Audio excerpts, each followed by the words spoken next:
திருவள்ளுவம் தினம் ஒரு திருக்குறள் நிகழ்ச்சியில் உங்களை எல்லாரையும் சந்திப்பதில் எனக்கு பெரும் மகிழ்ச்சி. இன்றைய திருக்குறள் அதிகாரம் 86 இகழ். குறட்பாயன் 857.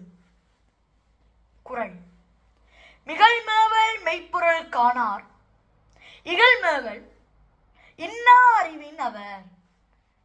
மிகழ்மேவல் மெய்ப்பொருள் காணார், இகழ்மேவல் இன்னா அறிவின் அவர்.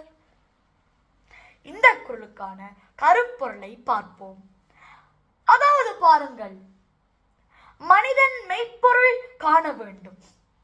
மெய்ப்பொருள் என்றால் உண்மையான பொருள். நாம் வாழ்வதற்கு சரியான உண்மை பொருளை கண்டுபிடிக்க வேண்டும். நியாயமான உண்மையான பொருள் எது என்று கண்டுபிடிக்க வேண்டும். பகையை மட்டும் வளர்க்க நினைப்பவர்கள் உண்மை நிலையை அறிய மாட்டார்கள். அவ்வாறே எப்போதும் மனதிலே தீய பகையுணர்வு உள்ளவர்களால் வெற்றி காண வழியை அடைய முடியாது என்பதைத்தான் மிகழ்மேவல் மெய்ப்பொருள் காணார், இகழ்மேவல் இன்னா அறிவின் அவர் என்று மிகவும் அற்புதமாக நமக்கு கூறியிருக்கிறார் நம் முப்பாட்டனையன் தெய்வப்புலவர் அவர்கள்.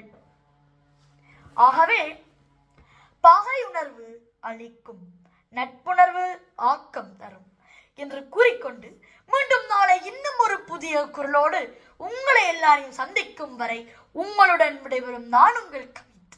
அன்பினால் அனைவரையும் அரவணைப்போம். நன்றி, வணக்கம்.